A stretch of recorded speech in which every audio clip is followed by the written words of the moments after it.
Hi everyone, Ryan Duffy here from Precision Microbes. I'm joined again by Tommy Heffernan, our veterinary consultant, for another Tech in 10. Tommy, today we're actually going to have a discussion around the gut and brain, and this is kind of off the backdrop of the horse show at the RDS, where we were getting a lot of feedback from people talking about positive impacts on the brain using our complementary feed for horses. So we'll try and get a wee bit of an understanding as to why the gut and the brain are connected. Yeah, so very common feedback at the horse show was, and we better start the timer, Matthias, and off we go for 10 minutes. Yeah. Very common feedback, and people will be listening to it because people came to the stand time after day saying about long-term use. Now we support digestive health in the horse, but obviously the digestive system and the brain are connected. Mm-hmm. There's not a huge amount of research on the horse, on the gut-brain axis. There's a little bit, probably more so in humans, and this is a rodent, in small rodents that there's a lot of trial work on. But let's explain why the gut and the brain is such an important area. It's very much been discussed in humans. What's the impact on animals? And why do we see maybe so much? We'll round back to the horse again. Mm-hmm. Why is the horse such an interesting case study? So, gut and brain.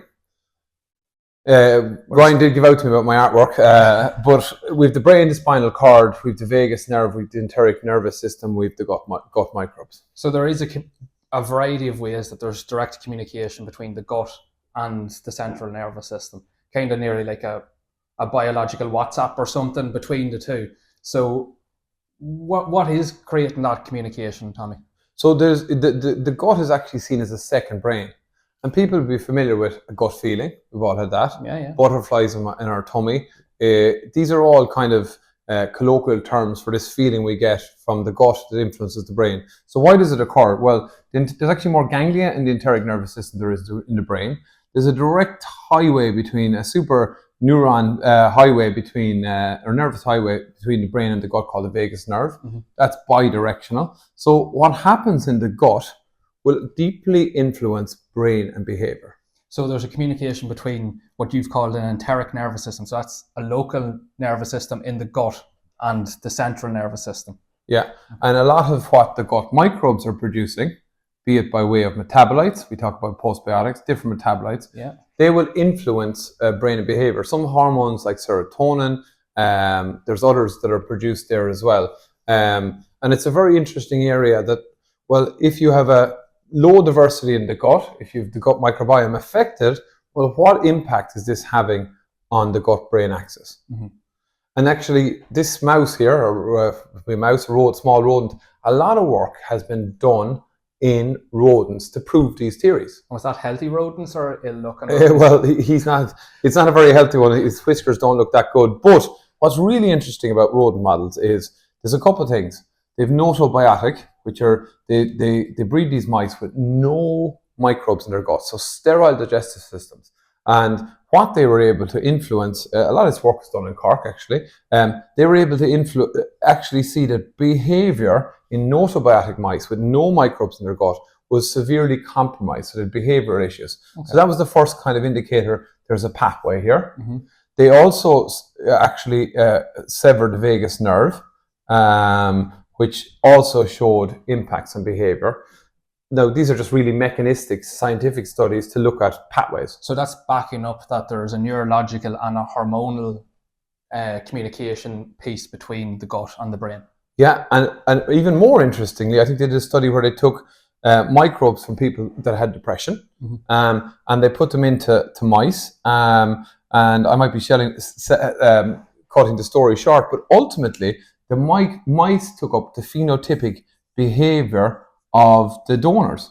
So they took nosobiotic mice and they put in your microbiomes from people that have depression, and those microbes influence brain and behavior. And what all these studies look at, and you can get them in a lot more detail, was they clearly define pathways. Obviously, these type of studies done in rodents are not humans, mm-hmm. but it mechanistically shows there's a clear pathway between microbes and behavior, the vagus nerve and behavior, and actually that the microbes, you can actually take up the phenotypic nature of the donor animal. Fascinating. Yeah, it is fascinating, and so the pathways are there. So it is quite difficult research to do, but it's very clear because of the level of enteric neurons that are there, the vagus nerve and the pathways in the brain, and because of the metabolites that are produced in the gut, that these butterflies feeling has a really big impact on gut and brain and behavior. So being realistic, we're probably not going to influence the neuropathic side of things or the nervous side of things, but we can influence this hormonal component of it or metabolite component, which again, as I said, we can potentially manipulate that in a beneficial way.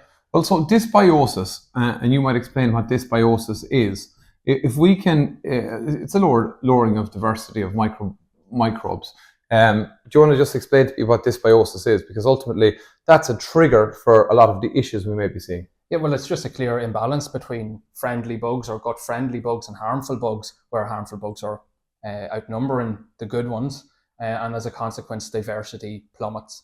And with a lack of diversity, we're more likely to have less of these beneficial hormones being produced. Yeah, exactly. So when we support better digestive health and microbial populations in the gut, you know, we don't make claims. We know that it's a complementary feed, it's supporting digestive health, but you will hear over the coming weeks and months countless people talking about behavioural changes, is that this significantly must be a pathway. It's something, you know, it's hard to research, but the pathways are there. Mm-hmm. That if we are improving gut health, integrity, reduction of leaky gut and dysbiosis and all those issues, we're going to have a clear impact on brain and behaviour. And that would include even the diet would obviously influence this. Diet's the biggest factor in all animals. Yes. There is a whole area we talk about probiotics, of psychobiotics. This is where they're looking at certain microorganisms in humans where they can treat brain health, particularly some lactobacillus species. There's work been done on it. So by giving these psychobiotics to humans, they can actually influence behavior. We're not at that level at all, but we're at the level that if we can just get the gut right, and of all the species we've seen it in, it's probably the horse is the biggest one, because they're just these hindgut fermenters. There's a huge digestive tract, and you know, diagnostically it can be sometimes difficult to pinpoint issues. We know that if we can reduce dysbiosis, improve gut health overall, we will have an impact on behavior on horses. Well, like it was my first time on a stand at the RDS. Like I've been there a few times just as a spectator, but the feedback we were getting consistently back from people, we have any amount of testimonials even being generated from that, where they were seeing that it was having a behavioural impact on the horse. So this is a potential mechanism by how that potentially is happening.